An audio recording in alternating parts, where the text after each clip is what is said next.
چاہیے گردین و دنیا میں سکون دل کی خوشی، چاہیے گردین و دنیا میں سکون دل کی خوشی، صحبت علماء میں آ کر سیکھو باتیں علم کی، صحبت علماء میں آ کر سیکھو باتیں علم کی۔ الحمد للہ رب العالمین والصلاة والسلام علی سید المرسلین، اما بعد فاعوذ باللہ من الشیطان الرجیم، بسم اللہ الرحمن الرحیم۔ الصلاة والسلام علیک یا رسول اللہ وعلی آلک و صحابک یا سیدی یا حبیب اللہ۔ مدنی چینل کے ناظرین، پروگرام ہے علم کی باتیں۔ انشاءاللہ العزیز آج کے اس پروگرام میں بطور خاص ہم صحابہ کرام علیہم رضوان کا شوق علم، صحابہ کرام علیہم رضوان کے اندر وہ کس طرح کے علم سیکھنے کے جذبات اور دور دراز علم کے حصول کے لیے ان کے اسفار یعنی وہ سفر کرنا، تو یہ چیزیں اول تاخیر آپ ہمارے ساتھ رہیے۔ ہمارے ساتھ اس پروگرام میں بہت خوبصورت کلام کرنے والے ہمارے مفتی صاحب مفتی سجاد صاحب تشریف فرمائے۔ حضرت آپ کو خوش آمدید کہتے ہیں، مزاج گرامی اچھے ہیں ماشاءاللہ۔ اور ہمارے ساتھ قبلہ مفتی جمیل صاحب بھی ہیں، آپ کو بھی خوش آمدید کہتے ہیں۔ انشاءاللہ گفتگو ہماری چلے گی صحابہ کرام علیہم رضوان کے حصول علم کے لیے اور علم کے شوق کے لیے۔ یاد رکھیے، علم یہ ایسی دولت ہے کہ روایت میں بیان کیا گیا کہ حضرت سلیمان علیہ السلام، ان سے یہ کہا گیا کہ ملک اور بادشاہت یہ یا علم، ان دونوں میں سے کوئی چیز کیا اختیار فرماتے ہیں؟ تو انہوں نے علم کو اختیار کیا، کہا علم تو ملا لیکن اس کے ساتھ ساتھ ملک اور بادشاہت یہ بھی انہیں عطا فرما دی گئی۔ علم ایک ایسی دولت ہے جس کے قرآن پاک کے اندر بھی بہت سے فضائل بیان کیے گئے ہیں اور علم والوں کی شانوں کو بیان کیا گیا ہے۔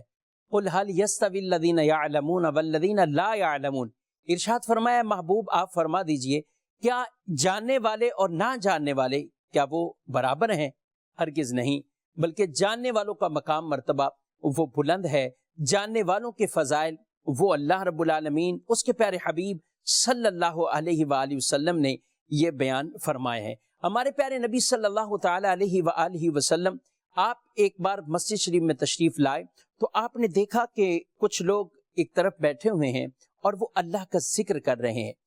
دوسری طرف آپ گئے آگے بڑھے تو کچھ لوگ جو آپس میں علمی طور پر مذاکرہ کر رہے ہیں، یعنی علم کی باتیں ایک دوسرے کو بتا رہے ہیں، سکھا رہے ہیں، سمجھا رہے ہیں۔ رسول اللہ صلی اللہ علیہ وآلہ وسلم ارشاد فرماتے ہیں کہ دونوں خیر پر ہیں، دونوں بھلائی پر ہیں، لیکن آپ صلی اللہ علیہ وآلہ وسلم اس حلقے میں تشریف فرما ہوئے کہ جس کے اندر علم کا تذکرہ ہو رہا ہے، علم سیکھا اور علم سکھایا جا رہا ہے، اور آپ صلی اللہ علیہ وآلہ وسلم نے ارشاد فرمایا مجھے معلم بنا کر بھیجا گیا ہے، اور خود آپ ان میں تشریف فرما ہوئے۔ علم دین سیکھنا یہ بھی ضروری اور ایک اہم کام ہے۔ آج کا ہمارے یہ پروگرام کرنے کا مقصد کہ کئی چیزیں جس کے اندر ہمارے وقت بھی لگتے ہیں، ہمارا ٹائم پیریڈ بھی جاتا ہے، یہ سب کچھ ہوتا ہے، لیکن آیا ہمارا یہ وقت دین سیکھنے میں وہ کتنا صرف ہوتا ہے؟ سوشل میڈیا کا استعمال ہو یا دیگر کئی طرح کی ایکٹیویٹیز، مختلف انداز سے لوگ اپنی زندگیوں کو بسر تو کر رہے ہیں، لیکن یہ دیکھنا ہے کہ آیا ان میں سے کتنا وقت ایسا ہے کہ جو ہم دین کے لیے بطور خاص علم دین سیکھنے کے لیے ہم اس میں سے کتنا وقت صرف کرتے ہیں، اور ہم علم وہ باقاعدہ سیکھتے ہیں یا ہم علم بے قاعدہ سیکھتے ہیں۔ کچھ یہ بھی ہم گفتگو کریں گے، اور یہی جذبہ بڑھانے کے لیے صحابہ کرام علیہم رضوان کے کچھ شوق علم کے واقعات، کچھ ایسی حکایات اور کچھ ایسی باتیں وہ بھی اپنے پروگرام میں شامل کریں گے۔ آپ کہیں نہیں جائیے گا، اول تاخر پروگرام سننے کی آپ نیت کریں، انشاءاللہ ثواب کے ساتھ شریک ہوں گے تو اللہ کی رحمت سے امیدیں ہیں ثواب بھی ہمیں ملے گا اور علم دین سیکھنے کا جذبہ بھی انشاءاللہ ملے گا۔ بہرحال میں جو مہمان ہیں ان کے بیچ میں زیادہ حائل نہیں ہوگا، اور بلا تمہید، بلکہ اب تمہید ہو ہی چکی ہے، میں مفتی سجاد صاحب آپ کی طرف آؤں گا اور کہوں گا کہ آپ باقاعدہ صحابہ کرام علیہم رضوان جو آج کا ہمارا ٹاپک ہے کہ ان کا شوق علم، ان کا جذبہ، کیا کہتے ہیں آپ اس بارے میں؟ صحابہ کرام رضوان اللہ تعالی علیہم اجمعین کا جو جذبہ تھا علم حاصل کرنے کا، وہ بے مثال جذبہ ہے، اس کی کوئی مثال نہیں ملتی ہے۔ اور وہ کیوں نہ ہو کہ جب اللہ تبارک و تعالی نے قرآن پاک میں، جیسا کہ آپ نے آیات تلاوت کی، کہ جب رب کریم نے علم حاصل کرنے والوں اور علم حاصل نہ کرنے والوں، یعنی جاننے والوں اور نہ جاننے والوں کو برابر قرار نہیں دیا، اور بلکہ علم حاصل کرنا یہ انبیاء علیہم الصلاۃ والسلام کی سنت ہے۔ خود قرآن پاک میں ہے کہ حضرت موسیٰ علیہ الصلاۃ والسلام نے علم حاصل کرنے کے لیے سفر فرمایا، تو اس لیے علماء نے لکھا ہے کہ علم حاصل کرنا انبیاء علیہم الصلاۃ والسلام کی سنت بھی ہے۔ اور اس سفر میں حضرت موسیٰ علیہ الصلاۃ والسلام نے مشقت کا بھی سامنا فرمایا، اور آپ نے خود ارشاد فرمایا کہ اس سفر کی وجہ سے تو ہمیں بہت مشقت پہنچی، آپ نے بڑا سفر فرمایا۔ پھر حضور صلی اللہ تعالی علیہ وسلم نے جو صحابہ کرام رضوان اللہ تعالی علیہم اجمعین کو علم کے فضائل بیان کیے، اور پھر سرکار صلی اللہ تعالی علیہ وسلم نے جس طرح علم کی مجالس کو پسند فرمایا، تو یہ گویا کہ صحابہ کرام رضوان اللہ تعالی علیہم اجمعین کو علم حاصل کرنے پر ابھارنا تھا۔ خود نبی کریم صلی اللہ تعالی علیہ وسلم نے ارشاد فرمایا کہ جو بندہ علم کے راستے پر چلتا ہے، اللہ تعالیٰ اس کے لیے جنت کا راستہ آسان فرما دیتا ہے۔ یہ بہت بڑی خوشخبری ہے علم حاصل کرنے والوں کو، اور یہ بہت بڑی ترغیب ہے کہ آپ علم دین کے راستے پر چلیں، اللہ تبارک و تعالیٰ آپ کے لیے جنت کا راستہ آسان فرما دے۔ اسی طرح حدیث پاک میں آیا کہ حضرت زر بن حبیش رضی اللہ تعالی عنہ فرماتے ہیں کہ میں حضرت صفوان بن عسال رضی اللہ تعالی عنہ کی خدمت میں حاضر ہوا، تو انہوں نے مجھ سے پوچھا کہ آپ کس لیے آئے ہیں؟ تو میں نے ان سے کہا کہ میں علم حاصل کرنے کے لیے آیا ہوں، میری غرض صرف یہی ہے کہ میں آپ سے علم حاصل کروں۔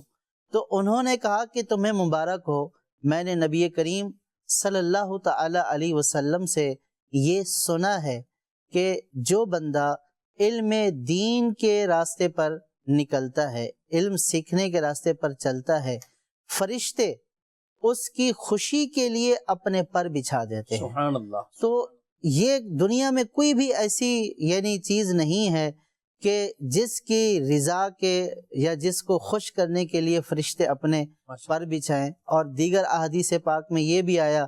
کہ فرشتے اس کے لیے دعائے مغفرت کرتے ہیں، زمین و آسمان کے درمیان تمام مخلوق حتیٰ کہ سمندر میں مچھلیاں اس کے لیے دعائے مغفرت کرتی ہیں۔ تو جب سرکار صلی اللہ تعالی علیہ وسلم کے فرامین صحابہ نے سنے، تو صحابہ کا جو پھر علم دین حاصل کرنے کا جذبہ تھا، شوق تھا، اس کی کوئی مثال نہیں ملتی۔ خود سب سے پہلا جو علم کی درسگاہ تھی وہ اصحاب صفا کی درسگاہ، جو سرکار صلی اللہ تعالی علیہ وسلم نے یوں سمجھے کہ سب سے پہلا دینی مدرسہ قائم فرمایا ہجرت کے بعد مدینہ المنورہ میں، اور پھر اس میں جو نادار صحابہ تھے اور پھر دیگر صحابہ بھی آ کر سرکار صلی اللہ تعالی علیہ وسلم سے علم دین حاصل کیا کرتے تھے۔ آپ اندازہ لگائیں کہ یہ جذبہ ایسا جذبہ تھا۔ فاروق اعظم رضی اللہ تعالی عنہ فرماتے ہیں کہ میرا ایک دوست تھا، انصاری دوست تھا، اور ہم جو ہے اس کا جو قبیلہ تھا وہ مدینہ شہر کے جو اوالی ارد گرد تھا ایک علاقہ، وہاں پہ وہ رہا کرتے تھے۔ تو فاروق اعظم رضی اللہ تعالی عنہ فرماتے ہیں کہ ہم دونوں نے آپس میں یہ ایک معمول بنایا ہوا تھا کہ میں ایک دن نبی کریم صلی اللہ تعالی علیہ وسلم کی بارگاہ میں حاضر ہوتا، اور ایک دن وہ نبی کریم صلی اللہ تعالی علیہ وسلم کی بارگاہ میں حاضر ہوتا۔ سبحان اللہ۔ تو جس دن میں حاضر ہوتا تو جو نبی کریم صلی اللہ تعالی علیہ وسلم سے سنتا سیکھتا وہ اپنے انصاری دوست کو بتا دیتا، اور جس دن وہ سرکار صلی اللہ تعالی علیہ وسلم کی بارگاہ میں حاضر ہوتا وہ سرکار صلی اللہ تعالی علیہ وسلم سے جو سنتا سیکھتا وہ مجھے بتا دیتا۔ یعنی دونوں ایک ساتھ اگر حاضر نہیں ہو رہے ہیں علم کی مجلس میں، تو علم حاصل کرنے کا شوق اور جذبہ یہ ہے کہ کوئی چیز مس نہ ہو جائے۔ نبی کریم صلی اللہ تعالی علیہ وسلم جو علم کے یوں سمجھے کہ خزانے لٹا رہے ہیں وہ مس نہ ہو جائیں. یعنی علم دین سیکھنے میں بھی یہ ایک دوسرے کے پارٹنر بن گئے. پارٹنر بن گئے. تجارت کے لیے مدرسہ چینل کے ناظرین عام طور پر بزنس ہو، کاروبار ہو یا دنیاوی کوئی نفع کا حصول ہو، اس کے لیے تو انسان یہ کوشش کرتا ہے کہ کسی نہ کسی طرح کسی اچھے پارٹنر کا انتخاب کیا جائے اور اس سے ہمیں ایسے کو لیا جائے، چاہے وہ شرعی طور پر کوئی عقد مداربت ہی کر رہا ہے، یعنی جس میں ایک طرف سے پیسہ شامل ہے، دوسری طرف سے محنت ہے، تو وہ ایسے کو تلاش کرے گا کہ جس سے مجھے مالی طور پر کوئی نفع کا حصول وہ بھی حاصل ہو. لیکن قربان جائیں یہ کیسے پارٹنر تھے کہ جنہوں نے آپس میں حصول علم کے لیے شراکت داری کی ہوئی ہے. سرکار صلی اللہ تعالی علیہ وسلم کی صحبت اور آپ کے صحبت کی برکت اور فیض اٹھائیں، اور پھر اگر کسی دن حاضر نہیں ہو سکے تو اس دن کا بھی جو سبق ہے گویا کہ وہ پہنچ جائے. تو جب صحابہ کرام رضوان اللہ تعالی علیہم اجمعین کا اس قدر شوق اور جذبہ علم دین حاصل کرنے کا، بلکہ اس سے بھی کہیں اور زیادہ مثالیں موجود ہیں کہ صحابہ کرام رضوان اللہ تعالی علیہم اجمعین کھانا نہ ہونے کے باوجود، وسائل نہ ہونے کے باوجود علم دین حاصل کیا کرتے تھے. آپ اندازہ کیجئے بخاری شریف کی حدیث پاک میں ہے کہ اصحاب صفہ میں جو صحابہ رہا کرتے تھے، اصحاب صفہ کے چبوترے پر، تو وہ نادار صحابہ تھے. حضرت ابو ہریرہ رضی اللہ تعالی عنہ سے روایت ہے کہ میں نے اصحاب صفہ میں سے کسی کے پاس تہبند کے علاوہ کوئی دوسرا کپڑا نہ تھا. اللہ اکبر. یعنی صرف تہبند ہوتا تھا باندھنے کے لیے، اس کے علاوہ رات کو اوڑھنے کے لیے کوئی دوسرا کپڑا نہیں ہوتا تھا. موسم کے اندر موسم ایسا، لیکن اس کے باوجود بھی وہ علم دین کے حصول کو نہیں چھوڑا کرتے. اللہ. اس سے آپ اندازہ لگا لیجئے کہ ان کا کیسا جذبہ تھا کہ فاقے برداشت کیے، تنگیاں برداشت کی، لیکن چونکہ علم دین کے یوں سمجھے کہ علم کے دروازے پر، اور بلکہ علم بٹتا ہی وہیں سے تھا، تو اس لیے اس دروازے کو نہیں چھوڑا کہ کہیں علم سے محرومی نہ ہو. سبحان اللہ. اور آج انہی کے اگر کوئی مدینہ پاک میں حاضر ہوتا ہے، اللہ کرے بار بار ہمیں حاضریاں نصیب ہوں، تو وہی اصحاب صفہ کا چبوترا، اور اس کو یاد کیا جاتا ہے اور وہاں بیٹھتے ہیں، دعائیں کرتے ہیں، التجائیں کرتے ہیں. جمیل صاحب کیا کہیں گے آپ صحابہ کرام علیہم رضوان کے شوق علم کے حوالے سے؟ صحابہ کرام علیہم رضوان کی مبارک ہستیاں وہ ہیں کہ ہمیں رسول اکرم صلی اللہ علیہ وآلہ وسلم کی دینی مجالس کا حال اور حضور اکرم صلی اللہ علیہ وسلم کے فرامین انہی مقدس ہستیوں کے ذریعے ہمیں ملے ہیں. اہل بیت اطہار صحابہ کرام علیہم رضوان نے نبی کریم صلی اللہ علیہ وسلم سے سنی ہوئی احادیث کو، حضور سے حاصل کیے ہوئے علوم کو امت تک کما حقہ پہنچایا ہے. اور ہم مجموعی اعتبار سے جیسے بھی صحابہ کرام علیہم رضوان کے حوالے سے کہ علم دین کے لیے وہ کس کس طریقے سے انہوں نے اہتمام اور انتظامات کیے ہوئے تھے، تو ہم صحابہ کرام علیہم رضوان کو اس حوالے سے 3 اقسام میں دیکھتے ہیں. پہلی قسم صحابہ کرام علیہم رضوان کی وہ تھی کہ جو اپنے معاشی مسائل کے ساتھ ساتھ نبی کریم صلی اللہ علیہ وسلم کی بارگاہ میں بھی حاضر ہوتے، ٹھیک ہے، اور حضور سے بنفس نفیس احادیث کریمہ سنتے، اور معاشی حوالے سے بھی ان کے جیسے انصار صحابہ کرام علیہم رضوان ہیں، تو انصار صحابہ یہ باغات، کھیتی باڑی، ٹھیک ہے، کاشت یہ بھی ضروری تھی کہ گندم اناج کا حصول ہوگا، کھجوریں باغات میں لگیں گی، تو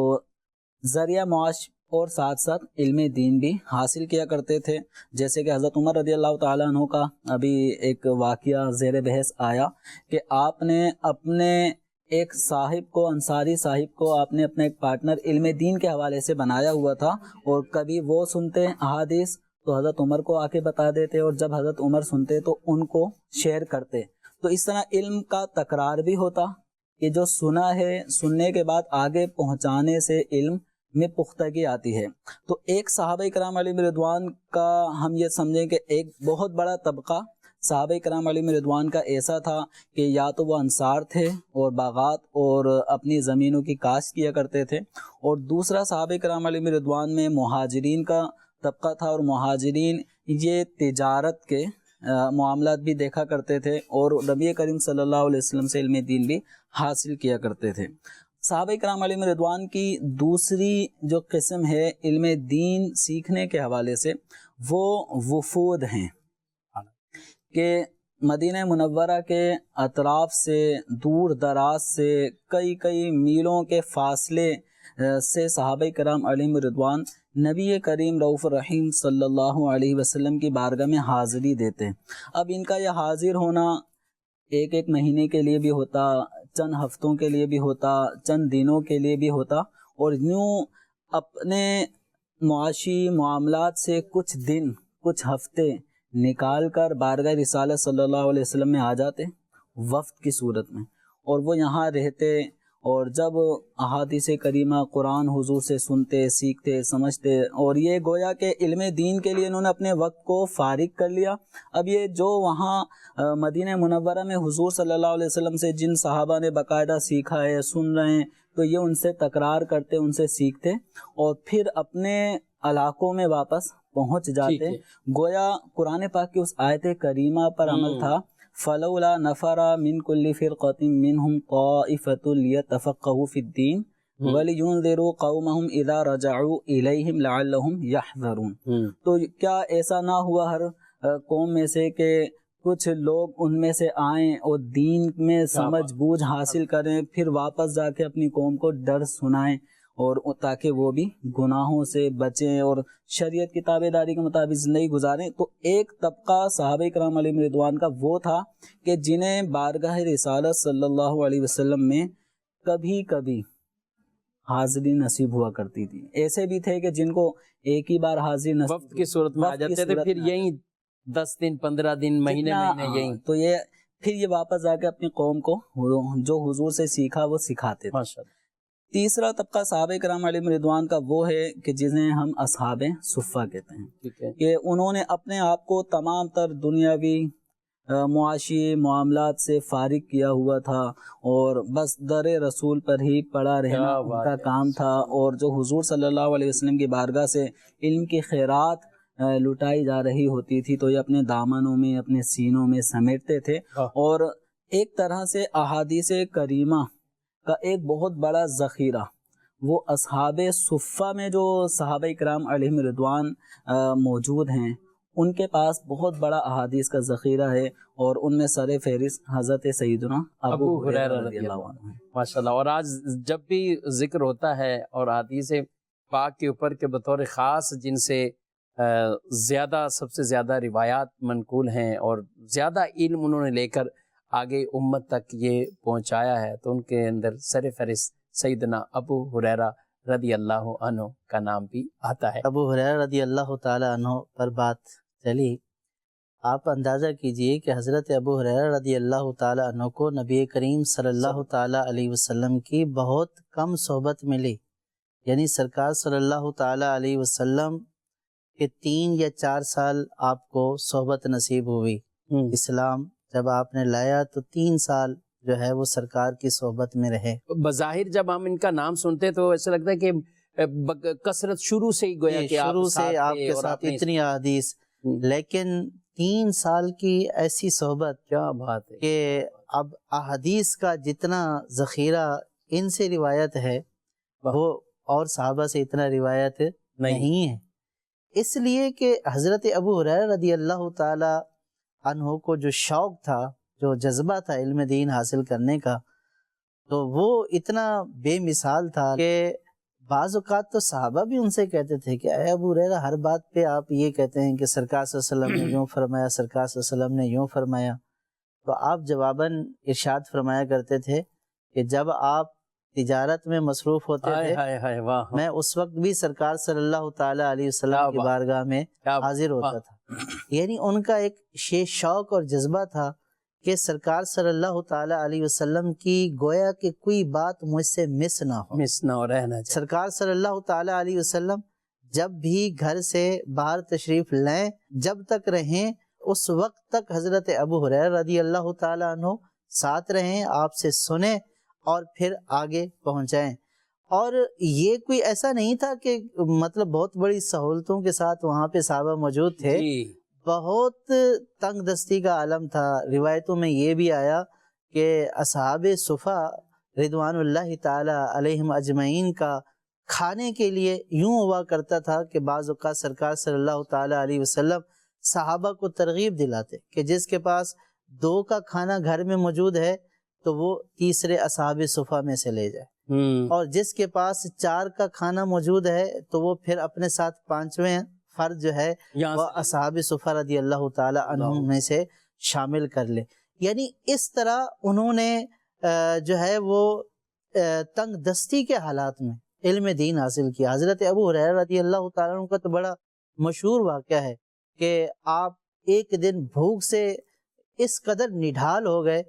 کہ آپ سے بیٹھا نہیں جا رہا تھا، آپ باہر تشریف لے گئے، راستے میں بیٹھ گئے۔ حضرت سیدنا ابوبکر صدیق رضی اللہ تعالیٰ عنہ تشریف لائے تو ان کے ساتھ چل دیے، اس امید کے ساتھ کہ ہو سکتا ہے کہ یہ دعوت دے دیں کھانے کی۔ پھر فاروق اعظم رضی اللہ تعالیٰ عنہ ان سے کچھ پوچھا بھی، سوال بھی کچھ سوال کر رہے ہیں، اسی طرح کے چلتے چلتے کچھ جو ہے وہ پوچھ بھی لیتے تھے کہ یہ کیا ہے۔ ایک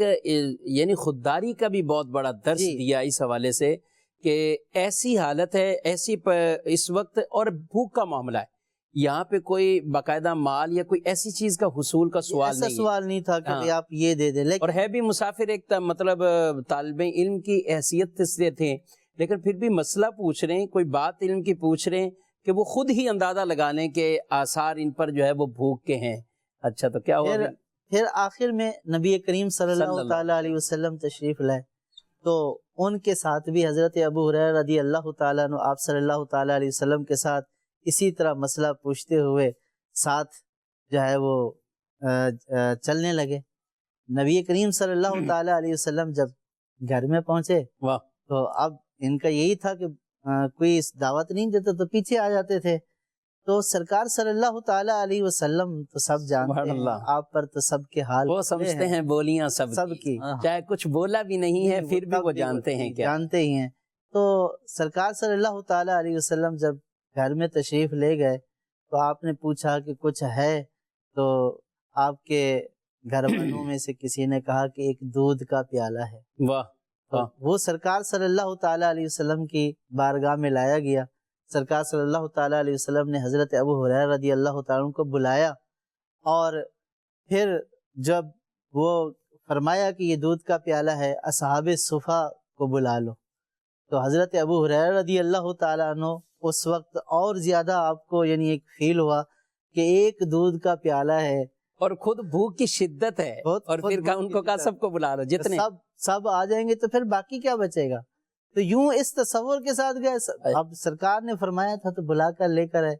تو پھر سرکار صلی اللہ تعالیٰ علیہ وسلم نے فرمایا ابو ہریرہ لبیک یا رسول اللہ، سیدھی طرف سے شروع کرے اور پلاؤ بھی ذمہ داری۔ تو اب دل میں وہی چیزیں آ رہی ہیں کہ یہ کیسے ہوگا، بھوک مجھے لگی ہے اور کھلایا پلایا ان کو جا رہا ہے۔ آج بھی لنگر آئے نا کہیں تو پہلے تو کھلانے پلانے والے اپنا حصہ سائڈ پہ کر کے پھر کہتے ہیں آپ بانٹنا شروع کریں گے، اور یہاں پہ یہ ہے کہ جو خود ہی سب سے پہلے حاضر ہے اسے یہ ذمہ داری ملی ہے کہ تقسیم کرو، اور پھر سب نے جو ہے وہ سیر ہو کر پی لیا۔ پھر سرکار نے فرمایا اے ابو ہریرہ، عرض کی لبیک، ارشاد فرمایا اب آپ اور میں رہ گئے۔ تو پھر حضرت ابو ہریرہ رضی اللہ تعالیٰ عنہ کو پیالہ دیا، اور حضرت ابو ہریرہ رضی اللہ تعالیٰ عنہ پی رہے تھے، سرکار فرماتے تھے اور پیو اور پیو اور پیو، یہاں تک کہ وہ سارے کے سارے صحابہ سیر ہو گئے، اور پھر دودھ تب بھی بچ گیا۔ آخر میں سرکار صلی اللہ تعالیٰ علیہ وسلم نے اس کو پی کر ختم فرما دیا۔ ہم اس طرح کے واقعہ سنتے ہیں، بڑا ایک شوق بھی ہوتا ہے، جذبات بھی ہوتے ہیں، اور سرکار علیہ السلام کے معجزے کا ظہور بھی اس میں ہوتا ہے، اور ظاہر دل میں محبت رسول اور عشق رسول میں بھی اضافہ ہوتا ہے۔ لیکن معجزات یہ بھی، ان کا بھی ظہور ہوا، یہ کئی معجزات بھی ظاہر ہوئے، لیکن اس کے باوجود صحابہ کرام علیہ مردوان کے اس کے پیچھے بیک گراؤنڈ کے اندر جتنی وہ محنتیں تھیں، اب یہ واقعہ تو ہم نے سنا پورا، لیکن ابو ہریرہ رضی اللہ عنہ جس کیفیت میں وہ وہاں پر پہنچے، اور کبھی کبھی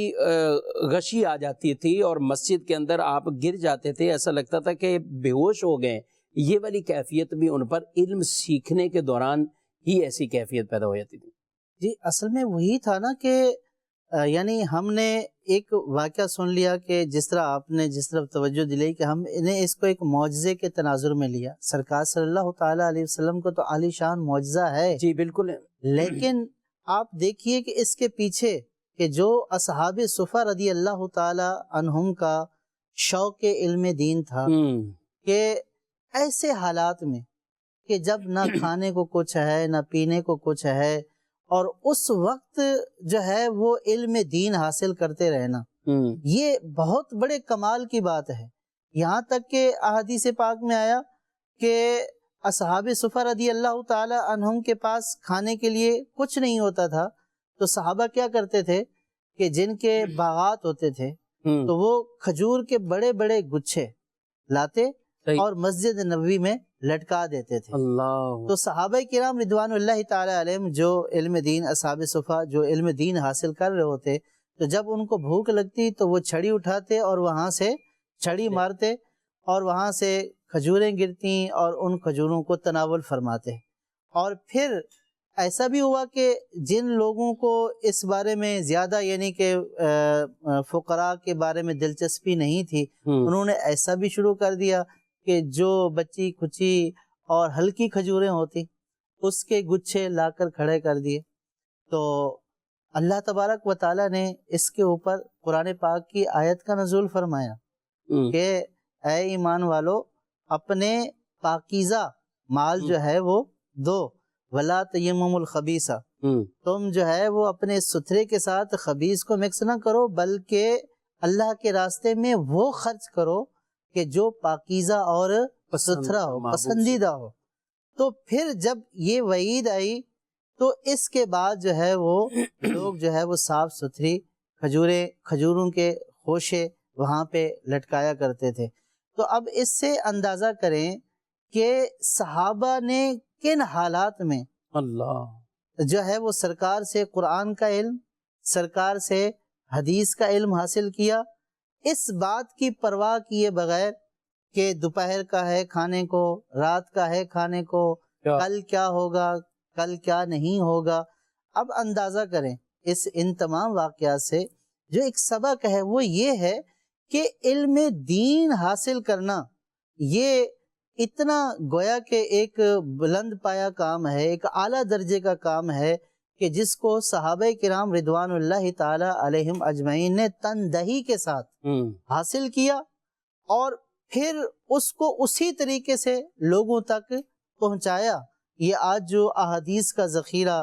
جو قرآن پاک کی تفسیر، سرکار کے اقوال، صحابہ کے اقوال ہمارے تک پہنچے ہیں، یہ ان صحابہ کرام رضوان اللہ تعالی علیہم اجمعین کا ہمارے اوپر احسان ہے، اور یہ اس امت کے لیے درس بھی ہے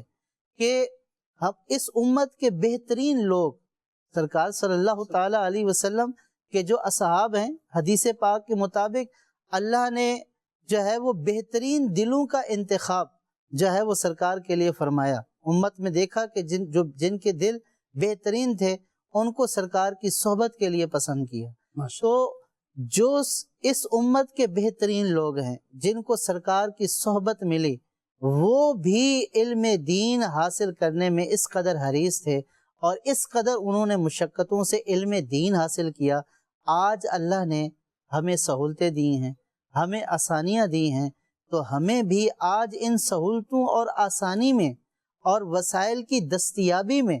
علم دین حاصل کرنے میں بھرپور کوشش کرنی چاہیے۔ یہ علم دین کو گویا کہ حاصل نہ کرنا یہ ایک طور کی ناشکری بھی ہے کہ جب انہوں نے سب کچھ ہونے کے باوجود، اتنے وسائل نہ ہونے کے باوجود جو ہے وہ اس قدر علم دین حاصل کیا اور اس قدر مشقتیں برداشت کی۔ آج جب اللہ نے ہمیں ہر طرح کی سہولیات، ہر طرح کے وسائل اللہ تعالی نے عطا فرمائے، اس کے باوجود بھی ہم علم دین حاصل نہ کریں تو پھر اس میں ہمیں اپنے طرز عمل پر غور کرنا چاہیے کہ ہمارا یہ طریقہ کار کیسا ہے۔ ماشاءاللہ، میں آپ سے بالکل یہ سوال بھی آخر میں ہم یہ بات بھی کچھ اس طرح کے انداز بھی سیکھنے کی کوشش کریں گے کہ کیا وجہ ہے، کیوں آج یہ سب کچھ ہونے کے باوجود اس طرف قلبی طور پر میلان کیوں نہیں ہوتا، کیوں نہیں آدمی اپنے آپ کو علم کے مزید حصول کے لیے یا علم میں مزید اضافے کے لیے کیوں نہیں اپنے آپ کو اس طرف بڑھاتا اور ایسی کوشش کیوں نہیں کرتا۔ پر کچھ کاز لینی ہے اور اس کے بعد آپ مزید اس ٹاپک کو آگے بڑھائیں گے۔ جی ماشاء اللہ، مرحبا۔ علم کی باتیں اور موضوع بہت پیارا، صحابہ کرام رضوان اللہ اجمعین کا شوق علم۔ تو ماشاءاللہ صحابہ کرام رضوان اللہ اجمعین کا جہاں نام آتا ہے وہاں علم بھی آتا ہے، وہاں عمل بھی آتا ہے۔ تو مدنی پھول عطا فرمائیے کہ علم کا حصول اور اس کی روشنی، اس کی چمک، اس کی نورانیت، اس کی روحانیت کردار میں کس طرح آئے؟ علم اور اس علم پر جو ہے وہ عمل کرنا، اس کے حوالے سے یہ پوچھا۔ ایک روایت ہے اور فرمایا کہ علم، سجاد صاحب ایک تو کہا گیا کہ علم جو ہے وہ کہ جس کا ایک حصہ دل کو حاصل ہوتا ہے، اور ایک وہ علم جو صرف اور صرف زبان پر رہتا ہے، اور یہ کہا کہ جو زبان پر رہتا ہے یہ اسی کے برخلاف گویا کہ ایک حجت ہے، ایک دلیل اس کے خلاف ہو جاتا ہے۔ وہ علم جس کا نور، آگے اس کی شرح میں یہی بیان کیا کہ اس کا نور جب دل کی طرف نہیں آتا، رہ صرف زبان پر رہتا ہے، تو پھر آدمی کما حقہ اپنے علم سے اس طریقے سے وہ مستفید بھی نہیں ہو سکتا۔ علم کے لیے ضرور دعائیں کرنی چاہیے، ساتھ ساتھ علم نافع وہی کہ جس پر آدمی کو اپنے علم پر عمل کی بھی توفیق مل جاتی ہے۔ علم نافع کی اور بھی تشریحات شرح وہ بیان کی گئی ہے، اور اس میں ایک یہ ہے کہ جو اس کے لیے نفع مند علم گئے، یعنی جس کے ساتھ ساتھ اپنے اس کے کردار اچھے ہو جائیں، وہ جو علم سیکھا ہوا ہے اس علم پر وہ اپنے آپ کو عمل پیرا بھی کر لیتا ہے۔ صحابہ کرام علیہ رضوان واقعی ایک ایک بات سیکھتے اور پھر اس پر عمل کرنا، اور یہ ان کا ایک وتیرہ، اور یہ گویا کہ عملی تفسیر ہوا کرتے تھے قرآن کی بھی اور حدیث کی بھی، اس انداز سے جو سیکھا اس پر عمل کرنا۔ کیا کہتے ہیں ہم جمیل صاحب اس وقت؟ صحابہ کرام علیہ رضوان کی خود رب تعالی تعریف فرماتا ہے نا کہ والذین معہ اشداء علی الکفار رحماء بینہم، اور آگے تراہم رکعا سجدا، کہ یہ حضور صلی اللہ علیہ وسلم کے ساتھ جو رہنے والے صحابہ کرام علیہ رضوان ہیں یہ کفار پر شدید ہیں، آپس میں رحم دل ہیں، اور ان کو تم دیکھو گے رکوع میں، سجدوں میں، اور یہ اللہ تبارک و تعالیٰ کی رضا کا حصول چاہتے ہیں، اور ان کی نشانی کیا ہے؟ سجدہ۔ تو ان کی جو علامت ہے صحابہ کرام علیہ رضوان کی، وہ سجدے کی علامتیں ہیں۔ تو اب یہ اللہ تبارک و تعالیٰ صحابہ کی جو تعریف فرما رہا ہے، وجہ یہ ہے کہ نبی کریم صلی اللہ تعالیٰ علیہ وآلہ وسلم کی صحبت یافتہ ہیں، بالکل، اور ڈائریکٹ وَيُعَلِّمُهُمُ الْكِتَابَ وَالْحِكْمَةَ وَيُزَكِّيهِمْ، آپ صلی اللہ تعالیٰ علیہ وسلم نے علم ان کو عطا فرمایا، قرآن ان کو سکھایا، حکمت انہیں عطا فرمائی، اور ان کے نفوس کو ایسا پاکیزہ کر دیا تھا کہ یہ صحابہ کرام علیہ رضوان نبی کریم صلی اللہ تعالیٰ علیہ وسلم کی احادیث سنتے، اس پر عمل کرتے، دنیا کی لذات، فانی لذات سے دور رہتے،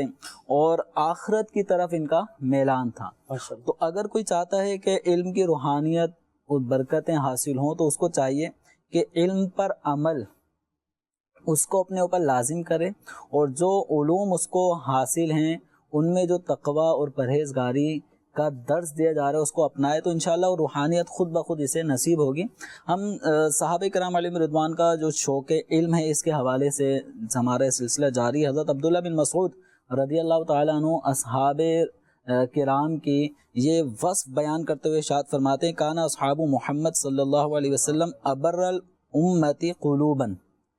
صحابہ حضور کے ساتھ رہنے والے وہ پوری امت میں سب سے زیادہ پاکیزہ دل والے ہیں، اور وَأَعْمَقَهَا عُلُومًا، اور علوم کے اعتبار سے دیکھیں تو سب سے زیادہ گہرائی ان کے علوم میں پائی جاتی ہے، وَأَقَلُّهَا تَكَلُّفًا، اور یہ کسی بھی معاملے میں تکلف بہت ہی کم کرنے والے ہیں۔ یعنی اب علم سیکھنا ہے تو اس سے کیوں سیکھوں، اس سے کیوں پوچھوں، میں اس سے پوچھوں گا تو صحابہ کرام علیہم رضوان میں یہ چیز نہیں تھی۔ بخاری شریف کے اندر صحابہ کرام علیہم رضوان کے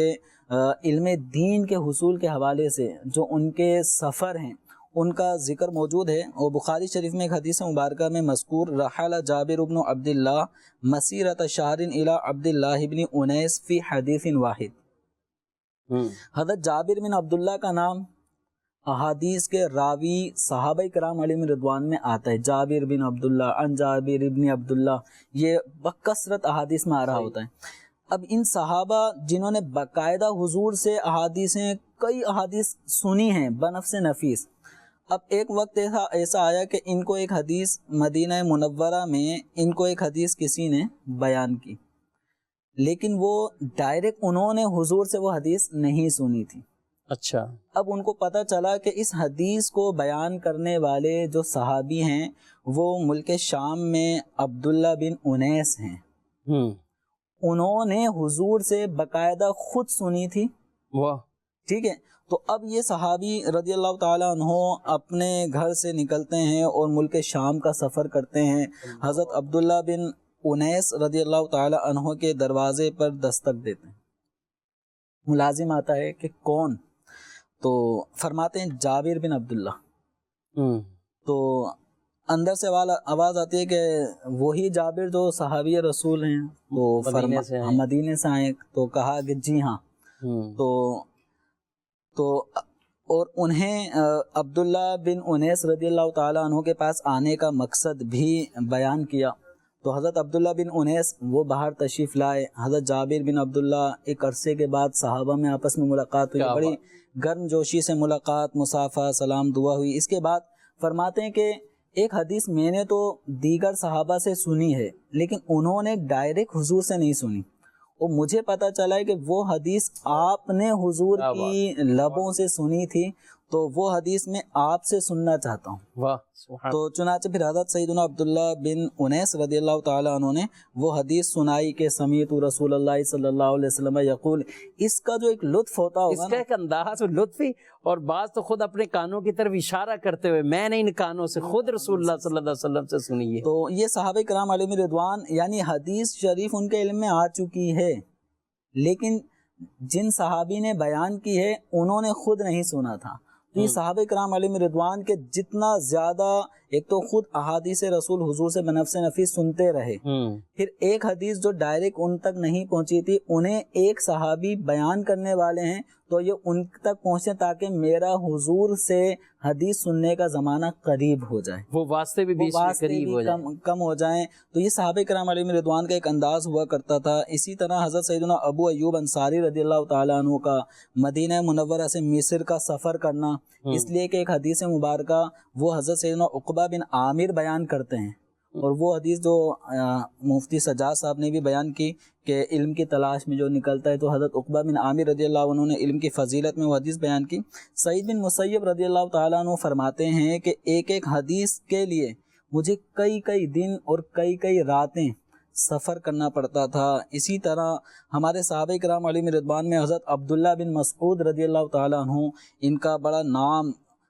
روشن ہے، تو وہ فرماتے ہیں کہ خدا کی قسم